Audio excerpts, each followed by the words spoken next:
I'd like to share our State of the District Board report. Our focus, as always, is on attendance and other things that are happening.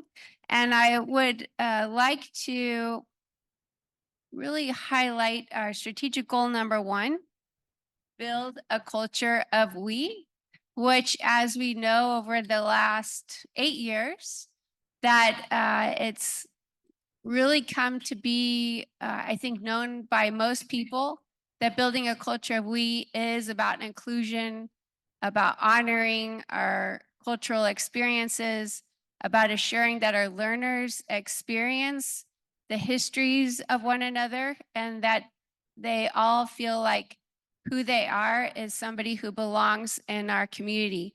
Another aspect of building a culture of we is that voices are all valued, whether we agree or disagree. We know that we are at the table continuing to work through challenges, which become opportunities for us as a community to grow even stronger together. So I greatly appreciate that here in Milpitas Unified, that people feel that sense of opportunity where we can come together and look at issues and figure out how to resolve them together. So thank you. This picture tonight illustrates an example at Senate Elementary School where we have 3 to 4 teachers at any given point in time who are working across grade level on project-based learning. This is an example of their latest project. Their question for the 2 6th grades and 1 4th grade were, how do we provide information to our community in a way that becomes a public service announcement?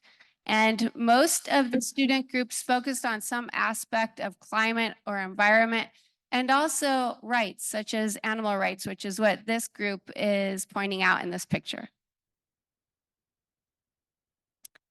Moving on to our goal of increasing our average daily attendance to 97%, which is where it was before COVID.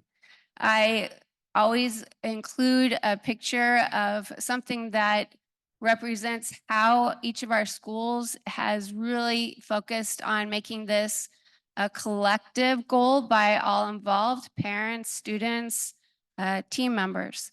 And here at Zenker, I thought this was great. Every day, as parents are pulling in for drop-off, they get to see how they did the day before as far as attendance.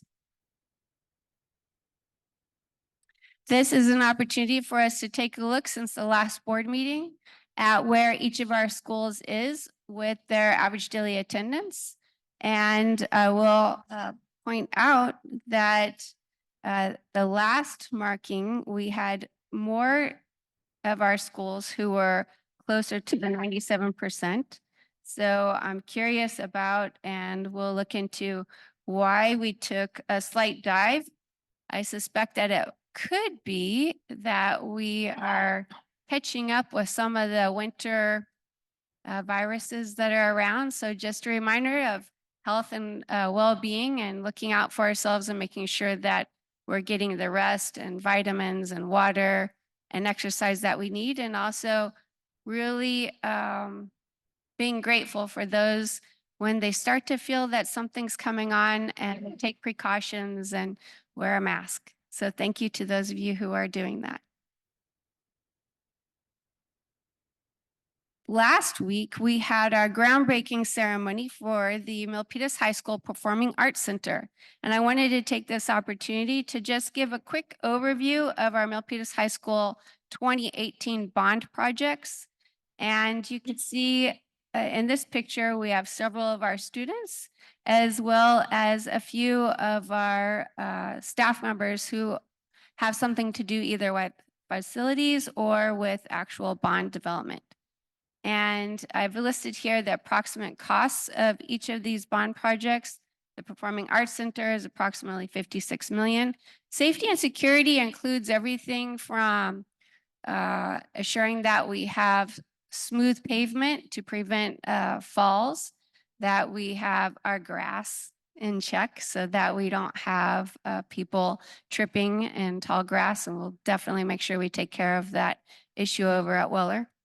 And also things like assuring that our HVAC system is in great working order and that we have addressed any areas where there might be leaks.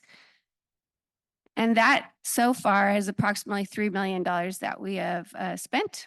And then we have, because in 2018, one of the biggest things that our community asked for and wanted was for us to address the large number of students at Milpitas High School, which is a little over 3,000, and the consequential traffic jams that occur sometimes along Escuela, as well as during lunchtime. And you could see that if you look at the Milpitas High School Extension Program and what that program will occupy at the MUSD Innovation Campus, which is approximately 2/3 of the campus, thus far it's approximately $70 million. And with bond projects, we always want to put in everything possible in our bond measures that we might spend the funds on. And in this case, it included spending funding on a second gym as well as a fitness center for Milpitas High School. And due to COVID costs, which increased supplies and materials and also labor, for example, at one point in 2021, the cost of steel went up 3,000%. And it has come down since then, but it's still not to pre-COVID costs that we had expected. And so this means we need to reprioritize some of what we had hoped to accomplish. So that's why where you see Milpitas Second High School Gym and Milpitas High School Fitness Center, we have what the estimated cost is from our architect today. And I know that later in her report, CBO Zhang is going to give an update of our meeting with the Athletic Boosters Club that we had last night. And finally, I'd like to share some Happy Lunar New Year activities at Rose School. They had their Tiger and Dragon Dance parade, where every learner was involved, as well as staff members. And we also had Happy Valentine's Day projects going on throughout the district, including at Spangler, where you see some of our learners working with a parent on preparing Valentine's. And it's really these types of community events that, again, they reach out to our strategic goal number 1, building a culture of we, and then also our current goal of increasing our ADA, assuring that our students have different avenues to feel engaged and participate in what's happening at school. So they're excited about being there and they are at school present.